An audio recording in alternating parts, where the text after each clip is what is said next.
Hello students, अभी हम बात करने वाले हैं BHDC 131 को आप कैसे पढ़ेंगे। ठीक है, तो जो लोग अभी 2025 जून सेशन के लिए प्रिपेयर कर रहे हैं तो उनके लिए मुझे लगता है कि ये जो क्लास है ये थोड़ा इम्पोर्टेंट होने वाला है। ठीक है, तो अभी जो जून है या दिसंबर है, ठीक है, तो उसमें जो लोग अभी एग्ज़ाम देने वाले हैं और जिन्होंने कुछ उतना देखा नहीं है, ठीक है, और जिनको बहुत कन्फ्यूजन होता है कि इतना बड़ा बुक है तो हम कैसे पढ़ेंगे।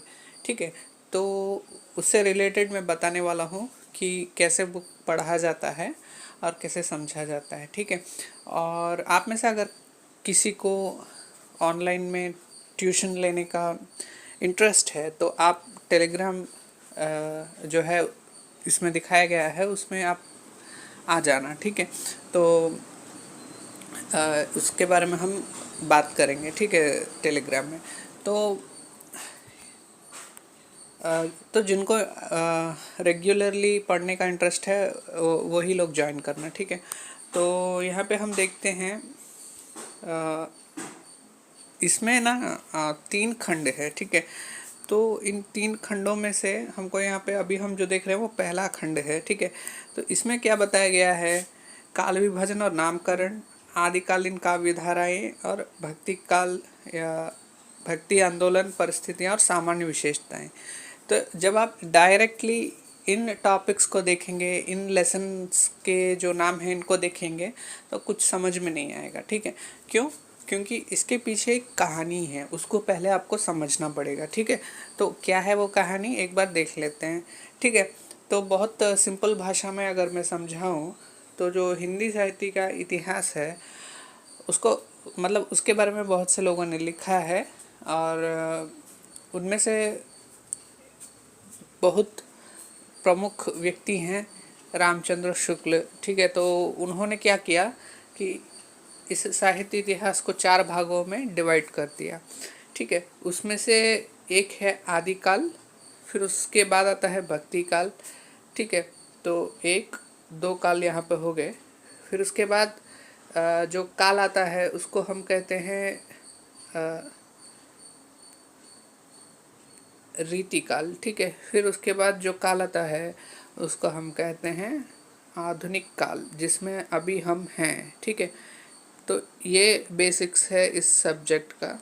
ठीक है, जो भी लेसन में हो अगर आपको ये याद है तो पूरा लेसन और जो पूरा बुक है वो ठीक से समझ में आएगा। ठीक है, तो कितने काल है? 4 काल है। उनके नाम क्या है? आदिकाल, भक्ति काल, रीति काल और आधुनिक काल। ठीक है, तो हम अभी कौन से काल में हैं?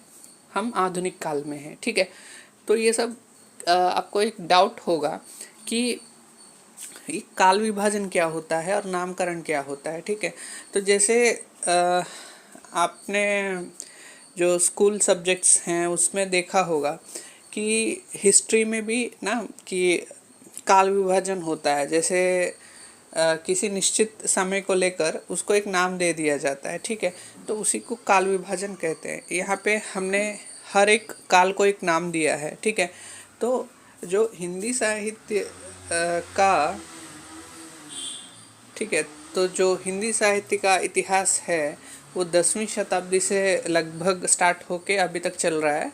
तो इतने वर्ष हो गए। ठीक है, तो इतने वर्षों को हमने डिवाइड कर दिया सो दैट हम अच्छे से उसको समझ सकें।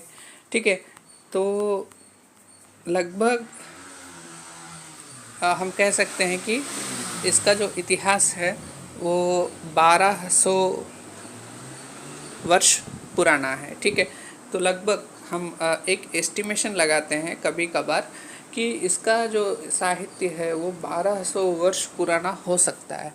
ठीक है, तो कुछ लोग हिंदी साहित्य का आरंभ जो है 7वीं शताब्दी से ही मान लेते हैं और कुछ लोग कहते हैं कि नहीं, ये तो 10वीं शताब्दी में स्टार्ट हुआ था। ठीक है, तो ये थोड़ा सबका अपना पॉइंट ऑफ व्यू होता है।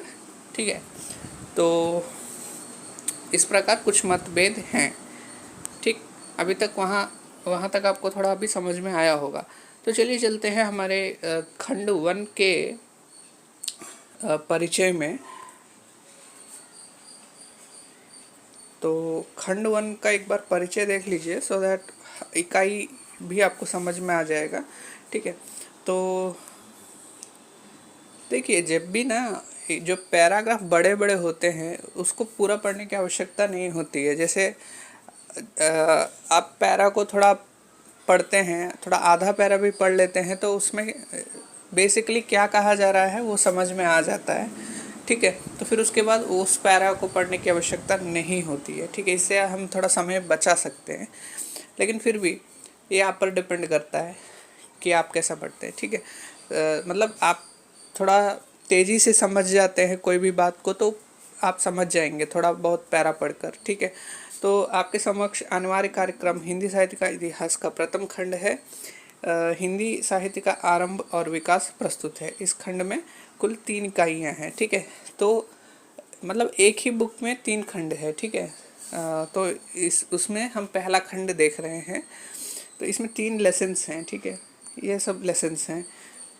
तो हिंदी साहित्य के अब तक के इतिहास में समय समय पर विभिन्न प्रवृत्तियों के उत्थान और विकास और अंततः उनमें ठहराव की स्थिति बनती रही है। यह पूरी प्रक्रिया अचानक से नहीं घटित हुई है। ठीक है, मतलब जो भी काल विभाजन हुआ और जो कालखंड थे उसमें परिवर्तन हुए, वो सब ऐसा नहीं है कि अचानक हो गया, उसके लिए बहुत समय लगा। ठीक है, आदिकाल जब भक्ति काल बना तो वो एक ही बार में नहीं बन गया था। ठीक है, तो उसकी प्रक्रिया धीरे धीरे चलती रही। ठीक है, तो वहाँ पे ये हमको समझाने का प्रयास हो रहा है। ठीक है, एक बार दूसरा पैरा देख लेते हैं। इस खंड की दूसरी इकाई में आपको उस समय के साहित्य के बारे में जानकारी दी जा रही है जब पहली बार अपभ्रंश से हिंदी भाषा का विकास हुआ था। ठीक है, तो जो सेकंड लेसन है उसमें कौन से प्रकार का साहित्य आदिकाल में विकसित हुआ इसके बारे में बताया जा रहा है। ठीक है, तो जो हिंदी है, जो हिंदी भाषा है, वो अपभ्रंश भाषा से निकल कर बनी थी। ठीक है, उसके बारे में भी इसमें बताया जाएगा। फिर भक्ति काल के बारे में बताया जाएगा जो उसके बाद का लेसन है उसमें। ठीक है,